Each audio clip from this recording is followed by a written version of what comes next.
The day Sharon and I got engaged, the confetti streamer showered my face. My friend Milo handed me a drink while bellowing at the top of his lungs, "Friends and family, look at our Owen. These past 3 years he's practically been cherishing Sharon like a treasure in the palm of his hand.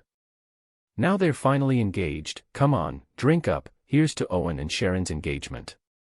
Sharon sat beside me, a timely flush on her cheeks. Bashfully she gave my shoulder a light punch. I took her hand, and my palm met warm skin. At that moment I truly believed I could hold that hand for the rest of my life. Until 2 weeks later, Calvin returned from abroad. The name Calvin had been a semi-official taboo during the 3 years Sharon and I had been dating. He was Sharon's college first love. They split amicably when he went abroad to study. Milo had privately warned me, "Bro, first love is like chickenpox, you can get over it, but it leaves a scar. You better keep an eye on it." At the time I was tied into an apron in the kitchen, simmering red bean rice cake soup for Sharon. I only smiled confidently at his words. "Milo, what era do you think this is? 3 years of being together every day, how could that possibly lose out to a chapter that ended long ago? I trust Sharon, and I trust myself." I did have that confidence. In those 3 years, whenever Sharon had stomach pain I ran across half the city at midnight to get medicine. When she hit a bottleneck in her content creation, I stayed up with her editing videos. Even her picky habit of not eating cilantro, I had it encoded into my DNA. Someone who disappeared from your life for 3 years, what could they possibly offer compared to me, her current partner and unwed fiancé? The subtlety of human nature is that the strong fortress you imagine can sometimes not even block out the other person's cough. In the first week after Calvin returned to the country, Sharon's phone began frequently slipping into silent mode. Once, when we were picking out styles for the wedding invitations, her phone gave a little alert and a stranger's avatar flashed across the screen. Sharon reflexively flipped her phone face down on the table, so quick she almost knocked over her coffee cup. "Who was that?" I asked, pretending not to care. "Oh, nobody, just someone selling financial products." Sharon tugged at the corner of her mouth, her gaze a little unfocused. I looked at the invitation on the table, and for the first time a strange ripple stirred in my chest. But I quickly stamped the feeling down. "Owen, be magnanimous, don't go making a fuss like a jealous, paranoid wife shut away in her boudoir." The slap in the face came faster than a tornado.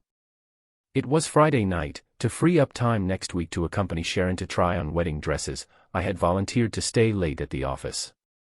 At 10:30 at night, the phone sitting by the keyboard vibrated abruptly. It was a message from Milo, no words, just a photo. The photo's resolution wasn't high, the background was a fairly well-known live house in the city center. In the dimly lit booth, Sharon had her head bowed, smiling, while a man in a turtleneck sweater, exuding that returny elite vibe, was holding her shoulder intimately. I had seen that man's face in Sharon's college yearbook, Calvin. In that instant, it felt as if someone had shoved a raw, icy block into my chest, freezing me so that even my breaths rasped. I sat in my office chair, staring at that photo for a full 5 minutes. Reason and emotion were at war, a voice said, "See. You're just the backup." Another voice said, "Maybe it's just an old classmates reunion, could be a matter of perspective." In the end, I took a deep breath, grabbed my car keys, and went downstairs. I decided to go pick her up. Not to mete out punishment, but to give myself a straightforward answer I could see with my own eyes. If it was a misunderstanding, I'd shake hands with Calvin right then and make peace. If it was true, I couldn't even bear to imagine what I'd do if it were true. Half an hour later, I found the VIP room area of that upscale lounge. When I reached the door of a private room, I noticed it wasn't shut tight, there was a gap about 2 fingers wide. Peals of laughter drifted out, punctuated by the crisp clink of dice striking glass.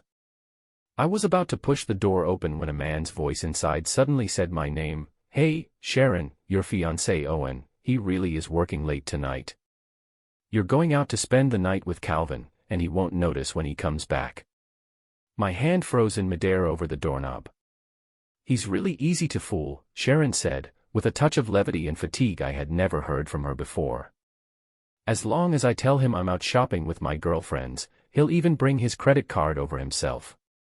But, we're almost married, there are a lot of people watching, and if I annul the engagement outright, my parents won't be able to explain it, and people will be poking at my back behind my back. Then what? You can't seriously marry that honest guy, can you? Another female voice sounded. I recognized it, Mandy, Sharon's college roommate and a mutual friend of hers and Calvin. Sharon sighed. I came up with a plan.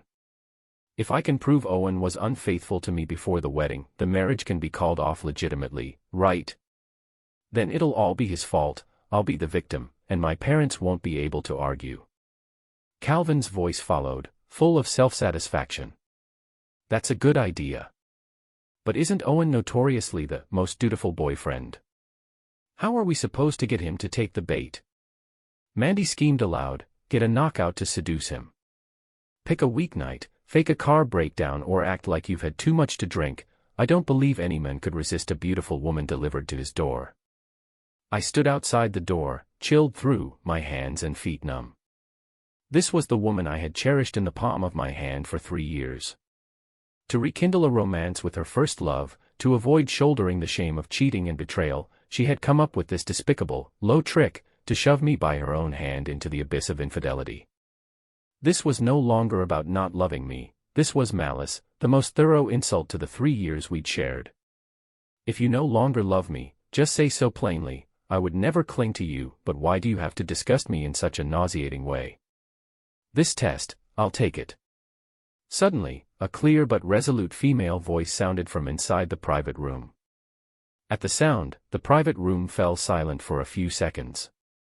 Chloe. What are you doing joining in? Mandy asked in surprise. I turned slightly and peered through the crack in the door. The girl sitting in the corner was Chloe, also Sharon and Calvin's college classmate. I'd seen her a few times at gatherings before. She always sat quietly to the side, didn't say much, and had 2 faint dimples when she smiled. I remember once at a party Sharon drank too much, and it was Chloe who thoughtfully made her a sobering soup. I was quite impressed with that girl then, thinking she was steady and reliable. What, you think I'm not pretty enough to seduce him?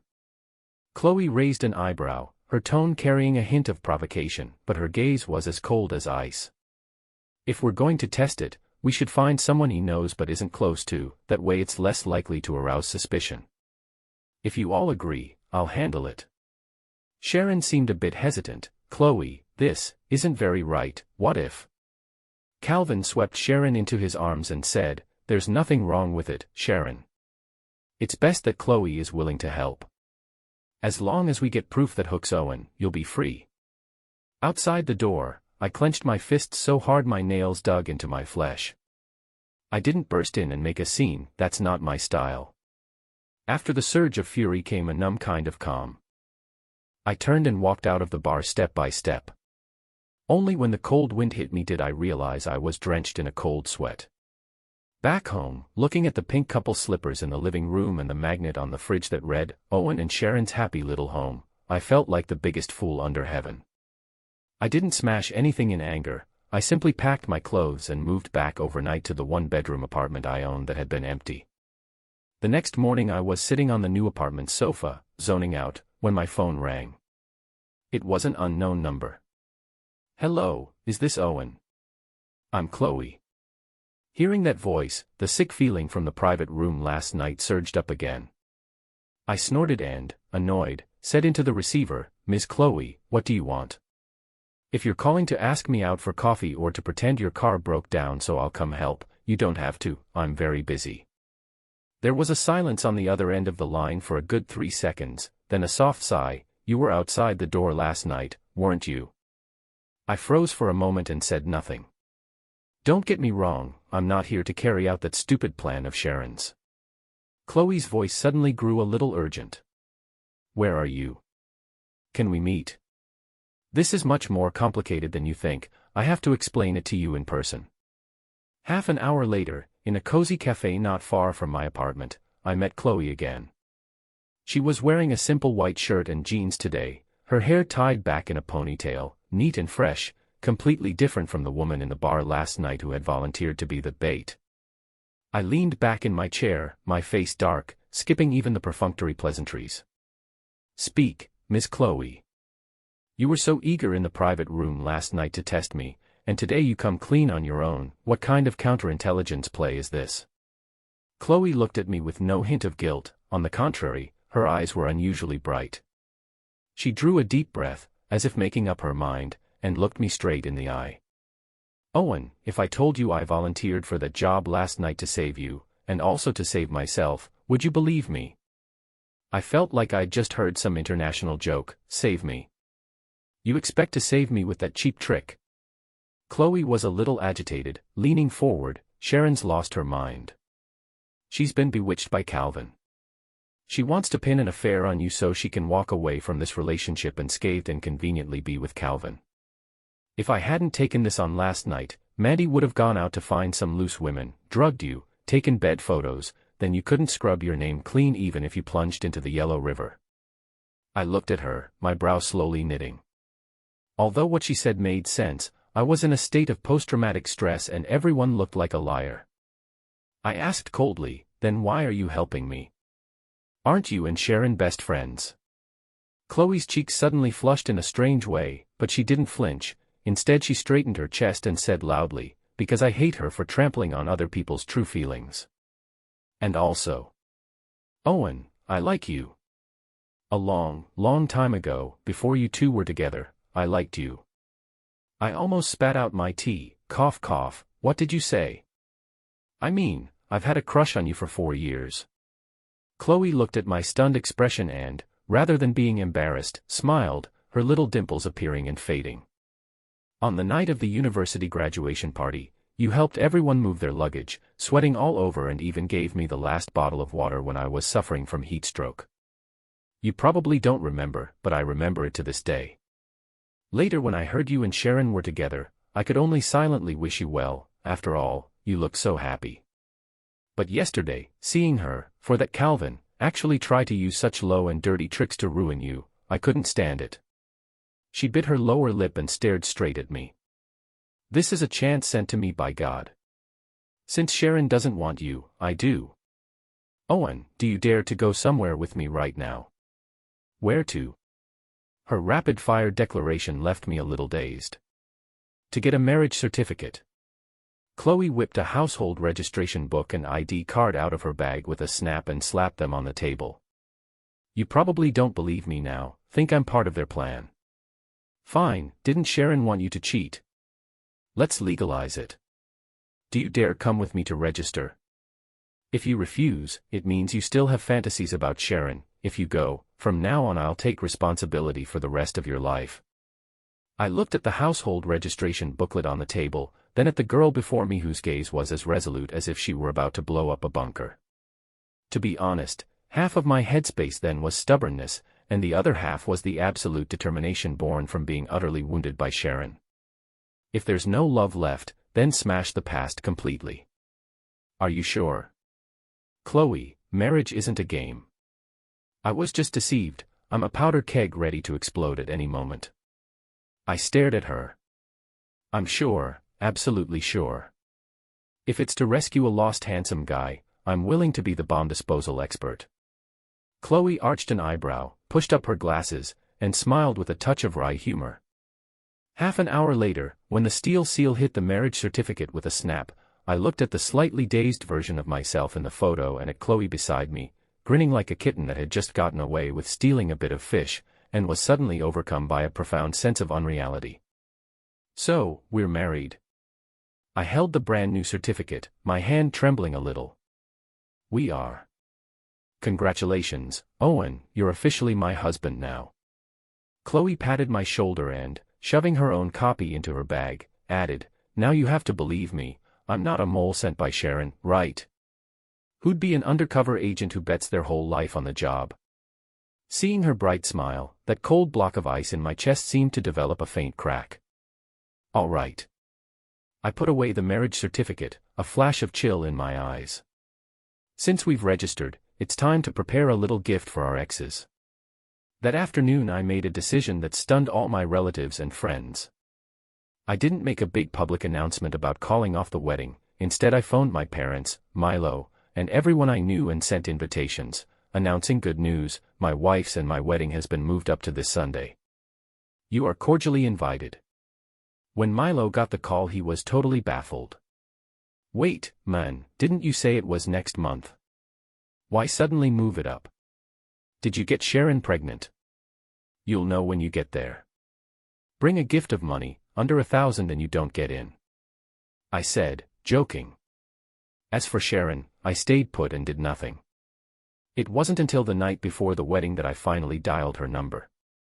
On the other end, Sharon's voice sounded a little languid. I could faintly hear the thwack of a golf club hitting a ball in the background, so it seemed she and Calvin had been living it up lately. Hey, Owen, what's up? Need me for something? I'm crashing at my best friend's place right now, a bit busy. She lied without missing a beat. I forced my voice to sound calm and full of anticipation. 6 o'clock tomorrow night, I arranged an important banquet. I sent you and Calvin an e-invite, you both must come. I want to give you a surprise in front of all our friends and family. Sharon sounded a little flustered. Huh? You sent one to Calvin too? That doesn't seem appropriate, does it? What's inappropriate about it? We're all friends. Remember to dress nicely and be punctual. After saying that, I didn't wait for her to refuse and hung up the phone. On the other end, Sharon stared at her disconnected phone, an inexplicable unease rising in her chest. But then she thought again. Perhaps Chloe's seduction plan had already worked, and Owen was planning to confront her or confess at the party. At that thought she relaxed again, and even began to look forward to seeing Owen's reputation ruined tomorrow. Sunday evening, the red carpet rolled out at the banquet entrance, guests filling the hall. On the welcome board by the doors was written in bold, "Groom, Owen. Bride, Chloe. Wedding ceremony." Every friend and family member who saw that pairing of names had an expression on their face so perfect it could be made into a set of reaction stickers. Milo dragged me into a corner right at the sign-in table. "Owen, are you out of your mind? Who's the bride? Who's Chloe? What about Sharon?" I patted Milo on the shoulder and handed him a cigarette. "Keep your cool. The best part's coming. Remember to eat more later, see cucumbers pricey." At 5:50, Sharon and Calvin strolled into the hotel lobby together. Sharon had dressed up deliberately tonight, wearing a striking red backless evening gown. Calvin was in a suit and tie. Walking side by side, they did cut something of an ideal couple's figure. Mandy came along too, her face wearing a smug grin that said she relished the spectacle. But when Sharon's gaze fell on the huge poster of the wedding photo at the banquet hall entrance, she froze as if rooted to the spot. On the poster, Chloe and I were wearing our wedding outfits, smiling with dazzling radiance. What is this?" Sharon screamed, abandoning Calvin at her side and lifting her skirt as she rushed into the banquet hall. By then the banquet hall was already filled with relatives and friends from both sides. I was on stage in a sharply tailored deep blue suit, adjusting the microphone. Chloe stood to the side of the stage in a pure white wedding dress, backlit and as beautiful as a sprite. "Owen." Sharon stomped down from the stage in high heels, her face deathly pale, pointing at the bride on stage and shouting, "What is going on? Today was our banquet, why is the bride Chloe? You betrayed me." The lively banquet hall fell instantly silent. You could have heard a pin drop. Everyone's eyes darted back and forth between me, Sharon, and Chloe. I set the microphone down and looked down at Sharon from above. There was no anger on my face, only a mocking smile. I descended the stage with deliberate calm and said, "Sharon, what you're saying is ridiculous." "Betrayal? Coming from your mouth, doesn't that word sound a bit extravagant?" "Owen, don't slander people. It was clearly you and Chloe." Sharon turned and glared at Chloe. "Chloe. I told you to test him, and you went and seduced my man. Have you no shame?" Chloe, standing at the side of the stage, lifted her wedding gown and stepped down with poise. She came up to Sharon, two dimples full of cold laughter. "Sharon, you can eat carelessly, but you can't talk carelessly." "What do you mean, test?" "Last Friday night you, Calvin, and Mandy were together and you said out loud you'd find someone to seduce Owen, to pin the guilt of cheating on him so you could walk away wearing the victim card and run off with your first love Calvin. Should I play the recording of that night for everyone here, friends and family, to hear? At those words, the audience below erupted into a commotion. Sharon's parents' faces flushed and paled, then flushed again. They looked like they wanted to crawl into a hole and disappear.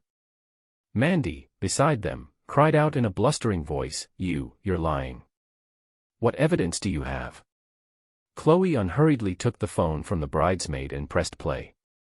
Soon, Sharon's original voice saying, He's so easy to fool, as long as I can prove Owen was unfaithful to me before the wedding, the marriage can be annulled, played clearly through the banquet hall's sound system, surround stereo, deafening. Sharon's body shook violently, her face ashen. Calvin stood behind her. Seeing this, he instinctively took 2 steps back, trying to put distance between himself and Sharon. I walked up to Sharon and said calmly, Sharon, I loved you for 3 years, and I can say I never did anything to betray you. If you feel your first love has come back and you no longer have feelings for me, you could openly tell me so, I would never cling to you. But you should never, ever use such a vicious and disgusting method to humiliate my sincerity. It's an insult to love, and an insult to yourself. I turned around to face all the relatives and friends in the audience and announced loudly, Today, here and now, I formally cancel my engagement to Sharon. From now on, weddings are between men and women, nothing to do with each other. Then I walked up to Sharon and Calvin, smiling faintly. Also, thank you for the opportunity. Now you can openly, without any moral burden, be with your first love.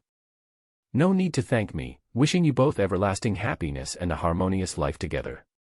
Owen. Sharon's tears finally fell, and she reached out to grab my sleeve. I turned aside to avoid her and took Chloe's hand, gripping it tightly.